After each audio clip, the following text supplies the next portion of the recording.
I'm not someone who scares easily. I grew up in a quiet town, worked normal jobs, and never believed I'd have a story like this. At the time, I was just a regular person trying to get through a late shift and go home.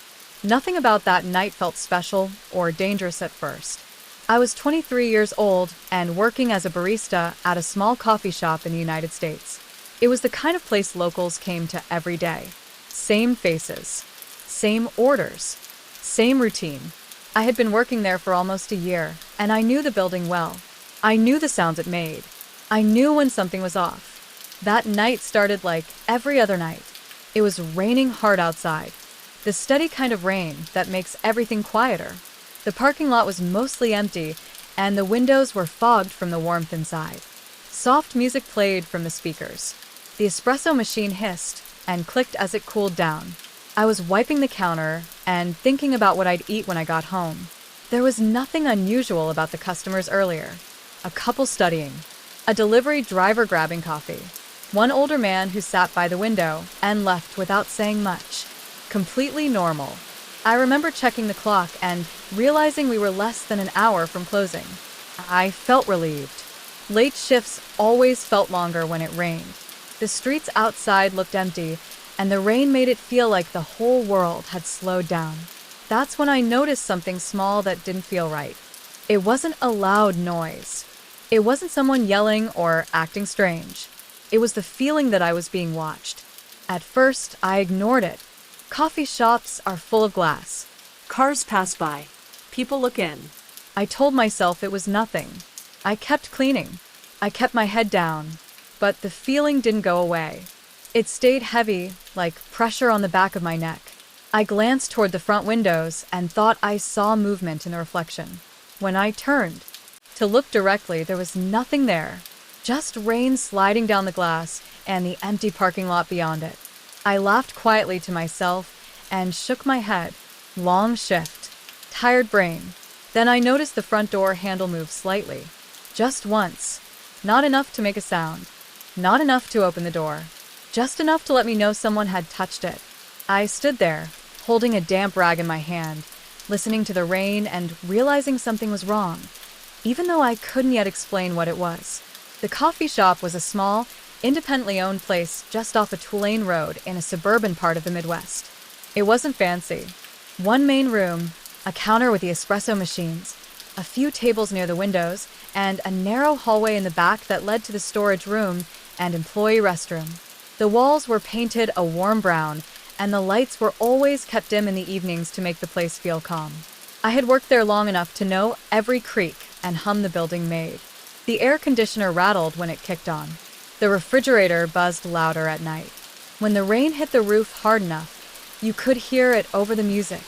Nothing about those sounds ever bothered me before. It was late evening, around 10 p.m., and the storm outside had settled in. Rain tapped steadily against the windows, and the streetlights reflected off the wet pavement. The parking lot was almost empty, just my car and one other vehicle that belonged to my coworker. Traffic had slowed down, and we hadn't seen a customer in over 20 minutes. I was there because I was scheduled to close. It was a normal shift for me. I worked evenings most days because it paid a little more and I didn't mind the quiet. Closing usually meant cleaning the machines, counting the cash drawer, mopping the floor, and locking up. I was planning to be out by 10:45 if everything went smoothly. The only other person working with me that night was a coworker named Eric. He was around my age and had been working there for a few months. At the time, he was in the back washing dishes and taking out trash. We weren't talking much, just doing our usual end-of-night routine. Nothing felt unsafe. The door was locked automatically after a certain hour, and we rarely had issues. The neighborhood was considered calm. Families lived nearby. Police drove past occasionally. It wasn't the kind of place where you expected trouble. I remember feeling relaxed, even a little bored. The rain made the shop feel isolated in a peaceful way, like the rest of the world was far away, and we were just waiting for the night to end. If someone had asked me then if anything felt wrong, I would have said no. That's what makes it hard to explain how quickly everything changed afterward. After Eric finished in the back, the shop became even quieter. The rain outside stayed steady, but inside, It felt like the sound had been turned down. The music ended, and the playlist switched to silence because the system was set to shut off automatically near closing time. I didn't bother turning it back on. I stood behind the counter, wiping the same spot longer than I needed to. That uneasy feeling from earlier came back, stronger this time. It didn't make sense, which is what bothered me.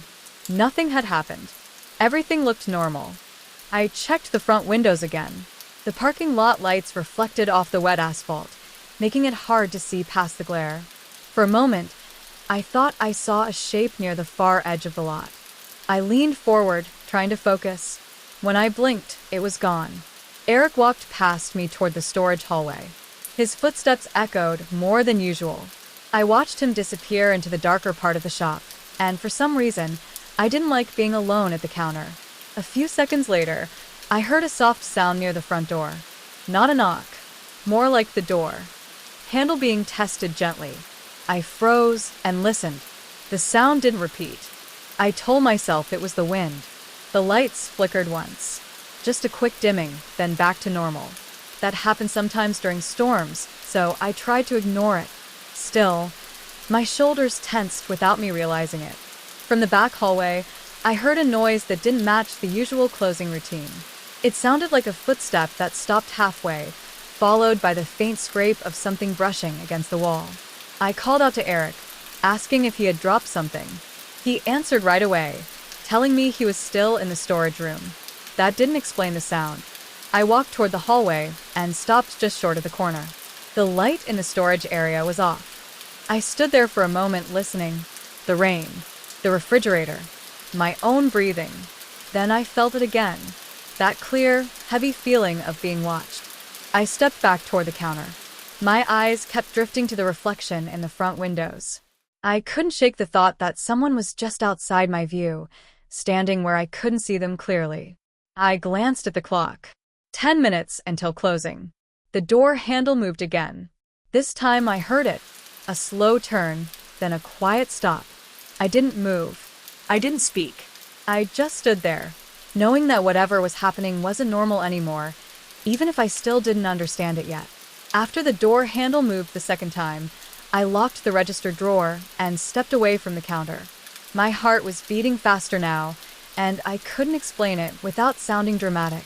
Nothing had happened yet, but my body was reacting like it knew something my mind hadn't caught up with. I walked toward the front windows again and looked outside more carefully. The rain had picked up, making the parking lot shimmer under the lights. That's when I saw him clearly for the first time. A man was standing near the edge of the lot, just outside the glow of the streetlight. He wasn't walking to a car. He wasn't looking at his phone. He was facing the building. He didn't move when I noticed him. I stood there longer than I should have, trying to convince myself he was just waiting for someone. But the longer I watched, the more wrong it felt. He stayed in the same position, even as rain soaked through his clothes. I stepped back and told Eric there was someone outside. He came up beside me and looked through the glass. The man was gone. Eric shrugged and said maybe the guy left. I nodded, but the tension didn't ease. If anything, it got worse. The fact that the man disappeared so quickly made my stomach tighten. A few minutes later, we heard a noise near the side of the building. It sounded like footsteps on wet concrete, moving slowly along the wall. They stopped near the back entrance. That door was only for employees. Eric went to check it, but I grabbed his arm and told him to wait. The handle rattled once, harder this time. There was no mistaking it. Someone was trying to get in. The lights flickered again, longer than before. For a second, the shop was almost dark. I felt exposed standing there, surrounded by glass. Then we heard it. Breathing. Not loud. Not close enough to see, but close enough to hear through the door. Whoever it was didn't leave. They stayed there, testing the handle again, slower now, like they were being careful. My phone was in my pocket. I realized then how trapped we were. The front door was locked, but it was all glass. The back door was solid, but someone was right on the other side of it. I backed away, lowering my voice even though I hadn't made a sound yet. I knew we weren't alone anymore, and whoever was outside knew exactly where we were. The breathing stopped. For a few seconds, everything went quiet, That silence felt worse than the noise. I held my phone in my hand, trying not to let it shake. Eric and I stood behind the counter, not speaking, both listening for the smallest sound. Then the back door slammed. Not hard enough to break it, but hard enough to make the metal frame rattle. The lights flickered again, and this time they stayed dim. The shop felt smaller, like the walls had moved in. The door handle started turning back and forth. Fast. Aggressive. I unlocked my phone and dialed 911, keeping the screen low so it wouldn't reflect in the windows. The dispatcher answered, and I whispered where we were. I told her someone was trying to get inside. She told us to stay hidden and that officers were on the way. Before I could respond, the banging stopped.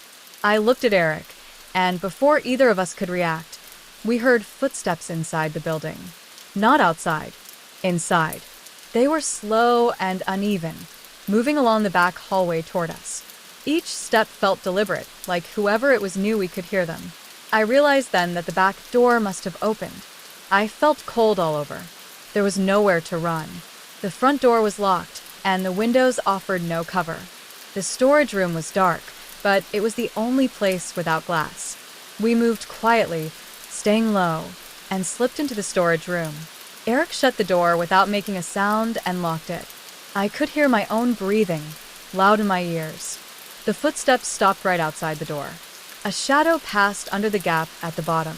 Someone tried the handle. I pressed my hand over my mouth. The door shook as the person leaned into it. I could hear their breathing clearly now, slow and steady. The dispatcher was still on the line, whispering instructions I barely processed. All I could think was that if the door gave way, there was nothing left to do. Then suddenly, the footsteps moved away. We stayed there, locked in the dark, waiting, until red and blue lights flashed through the cracks in the room and everything finally went still. When the police announced themselves, I didn't move right away. My body felt frozen like it didn't believe the danger was over yet. Eric finally opened the storage door, and 2 officers stood in the hallway with their weapons raised. The shop lights were fully on again, making everything look normal in a way that felt wrong. They walked us through the building slowly. The front door was still locked.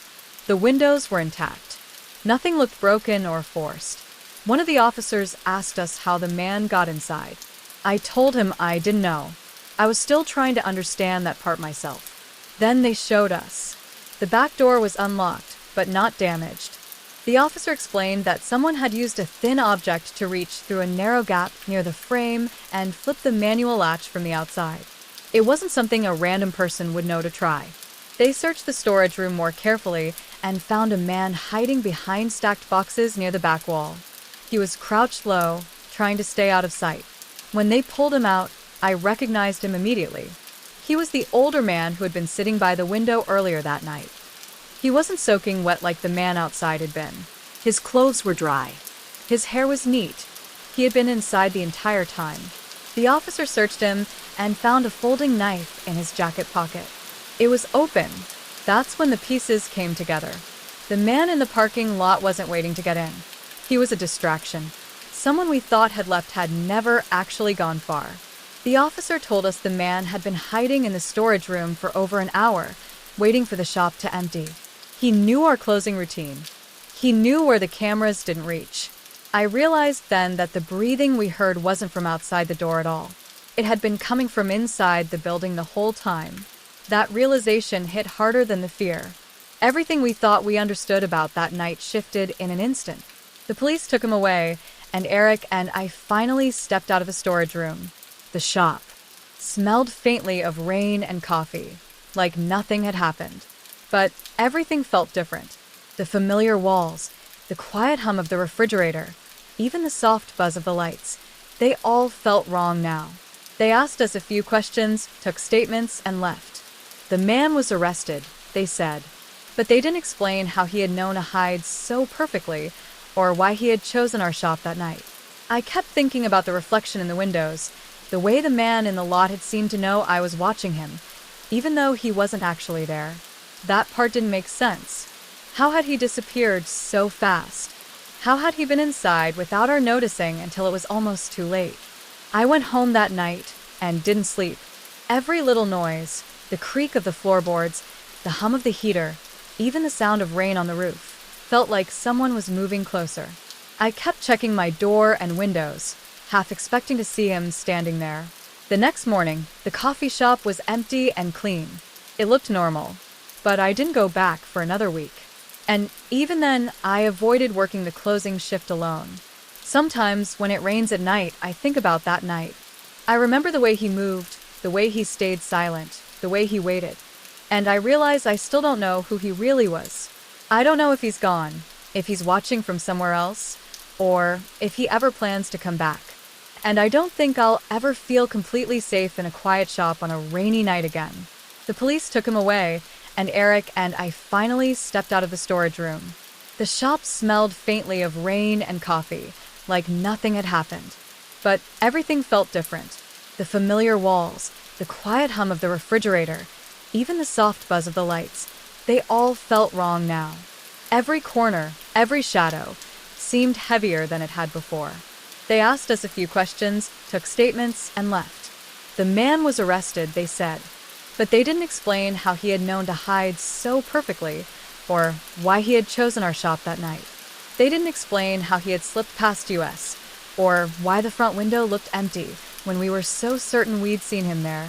I kept thinking about the reflection in the windows, the way the man in the lot had seemed to know I was watching him, even though he wasn't actually there. That part didn't make sense. How had he disappeared so fast? How had he been inside without our noticing until it was almost too late? I went home that night and didn't sleep. Every little noise, the creak of the floorboards, the hum of the heater, even the sound of rain on the roof, felt like someone was moving closer. I kept checking my door and windows, half expecting to see him standing there. I found myself double-locking everything, and yet the feeling of being watched didn't leave. The next morning, the coffee shop was empty and clean. It looked normal, but I didn't go back for another week. And even then, I avoided working the closing shift alone. Every time I did, I felt my skin tighten when the lights flickered. Every shadow seemed longer. Every movement outside the windows made me freeze. I started noticing little things. Cups slightly out of place, chairs turned the wrong way, a faint smudge on the glass where someone might have pressed their hand. I asked myself if I was imagining it, but the unease never left. The shop had always felt like a safe place, but now every late shift made me feel vulnerable in a way I couldn't explain. Sometimes, when it rains at night, I think about that night. I remember the way he moved, the way he stayed silent, the way he waited. And I realize I still don't know who he really was. I don't know if he's gone, if he's watching from somewhere else, or if he ever plans to come back. Even now, months later, I drive past that coffee shop and glance at the windows, and for a brief moment, I expect to see him there, waiting, watching. Maybe he already knows I'm looking. Maybe he never left. And that's the part that haunts me the most, the uncertainty. The idea that someone, somewhere, knows exactly what I'm doing, and that it could happen again at any time. That quiet, ordinary nights like that one could hide someone in the shadows, silently waiting for the right moment.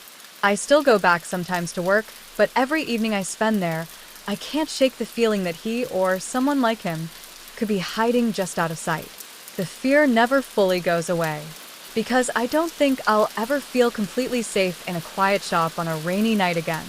And sometimes, I catch myself watching the parking lot long after my shift ends, half expecting to see that shadow waiting.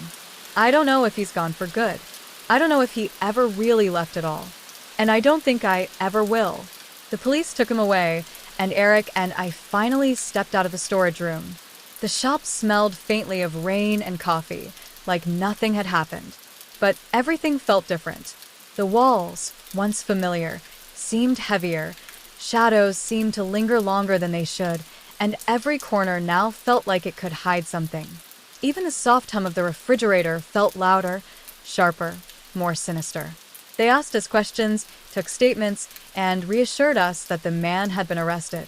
But they didn't explain how he had known to hide so perfectly, how he had slipped past us, or why he had chosen our shop that night. They didn't explain why the figure in the lot had vanished so suddenly, leaving only the feeling that someone had been standing there, waiting. At home that night, I couldn't sleep.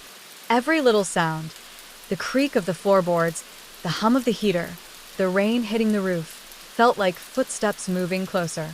Every shadow across my room seemed heavier, darker.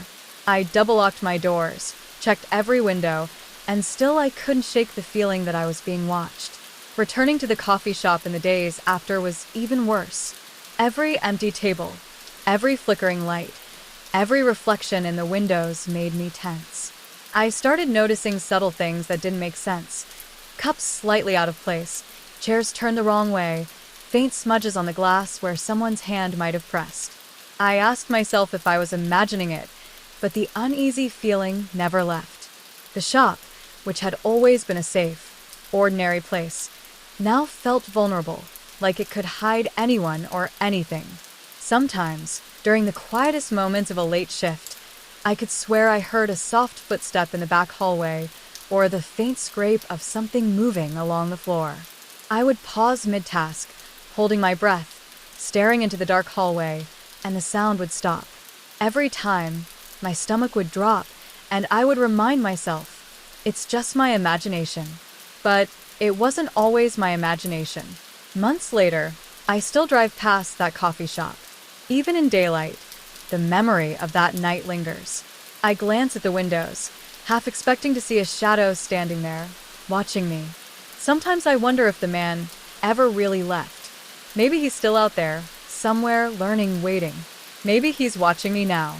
And the thing that terrifies me most is that this uncertainty never fades. Every storm, every rainy night, every empty shop reminds me of how close danger can be and how invisible it can remain until it's too late. The memory of that night doesn't fade. It tightens around me like the grip of someone standing just outside the door, silently waiting for the right moment. I don't know if he's gone for good. I don't know if he was working alone or if someone else was involved. I don't know if I'll ever be completely safe in a place I thought I knew. All I know is this: the feeling of being watched, the heavy, unrelenting pressure that someone is always there, never left me.